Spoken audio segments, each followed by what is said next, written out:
चंद्रयान का डेटा देख दुनिया के वैज्ञानिक हैरान। प्रज्ञान ने चांद की मिट्टी में खोजी अनोखी चीज, अंतरिक्ष यात्रियों के आएगी काम। चंद्रयान-3 मिशन की कामयाबी के बाद वैज्ञानिकों ने एक अनोखी चीज इसकी मिट्टी से खोजी है। चंद्रयान ने चांद की मिट्टी में विभिन्न धातुओं और तत्वों की खोज की है। इसमें वैज्ञानिकों को सबसे महत्वपूर्ण चीज सल्फर मिला है। सल्फर की जो मात्रा मिली है उसने दुनिया भर के वैज्ञानिकों को हैरान किया है। चंद्रयान-3 के जरिए भारत चांद पर पहुंच गया। इस मिशन में वैज्ञानिकों ने एक अनोखी चीज खोजी है। वैज्ञानिकों का कहना है कि यह अंतरिक्ष यात्रियों के काम आएगा। चांद की मिट्टी में वैज्ञानिकों ने खोजा सल्फर। वॉशिंगटन, भारत का चंद्रयान-3 मिशन कामयाबी के साथ चंद्रमा पर उतर चुका है। भारत चांद पर पहुंचने वाला चौथा देश बन गया है। इससे पहले अमेरिका, चीन और सोवियत यूनियन चांद पर पहुंचे थे, लेकिन चांद के दक्षिणी ध्रुव पर पहुंचने वाला भारत पहला देश है। 14 पृथ्वी दिनों में ही इसने एक महत्वपूर्ण मिशन को पूरा किया है। चंद्रयान-3 ने वैज्ञानिकों को बहुमूल्य डेटा और चंद्रमा का पता लगाने के लिए और प्रेरणा दी है।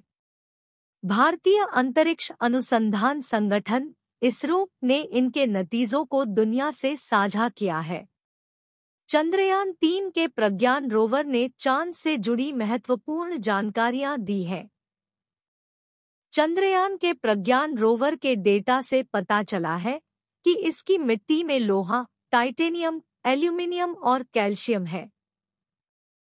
इसके अलावा वैज्ञानिकों को हैरान करने के लिए इसमें सल्फर भी मिला है। वाशिंगटन यूनिवर्सिटी में भौतिकी, कला और विज्ञान के research professor Jeffrey Gillis Davis ने एक लेख में कहा, हमारे जैसे ग्रह वैज्ञानिकों को पता है कि चंद्रमा की मिट्टी में सल्फर मौजूद है, लेकिन यह बहुत कम सांद्रता में है। लेकिन चंद्रयान के डेटा के मुताबिक यह ज्यादा हो सकता है। मिट्टी में खोजा गया सल्फर। प्रज्ञान के पास 2 उपकरण हैं, एक अल्फा कण एक्स-रे स्पेक्ट्रोमीटर और एक लेजर वाला ब्रेकडाउन स्पेक्ट्रोमीटर। ये मिट्टी की मौलिक संरचना का विश्लेषण करते हैं। इन दोनों ने लैंडिंग स्थल के पास की मिट्टी में सल्फर को खोजा है। चंद्रमा के ध्रुवों के पास की मिट्टी में मौजूद सल्फर चांद पर जाने वाले अंतरिक्ष यात्रियों को दूर रहने में मदद कर सकता है। यह नया डेटा विज्ञान का एक उदाहरण बन जाएगा।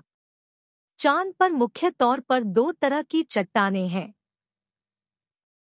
एक गहरी ज्वालामुखी चट्टान और दूसरी चमकीली भूमि। इन्हीं दोनों के कारण हमें चांद पर एक चेहरे जैसी छवि दिखाई देती है।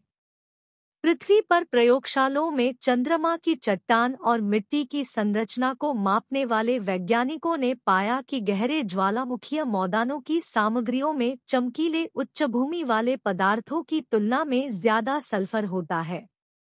सल्फर आम तौर पर ज्वालामुखी घटनाओं के कारण मिलता है।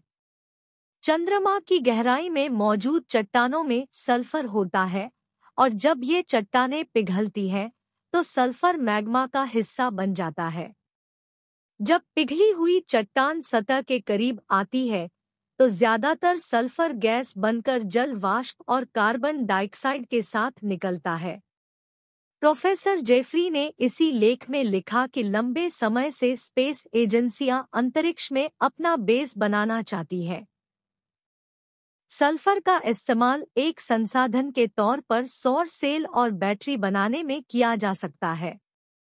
सल्फर आधारित उर्वरक और निर्माण के लिए सल्फर आधारित कंक्रीट बनाते हैं। सल्फर आधारित कंक्रीट के कई फायदे हैं। जहां नॉर्मल कंक्रीट ईंट को सूखने में हफ्ते लगते हैं, तो सल्फर वाली कंक्रीट कुछ ही घंटे में मजबूत हो जाती है। चांद पर इससे बेस तो बना ही सकते हैं, साथ ही यह पानी बचाएगा क्योंकि सल्फर बेस कंक्रीट में पानी का इस्तेमाल नहीं होता।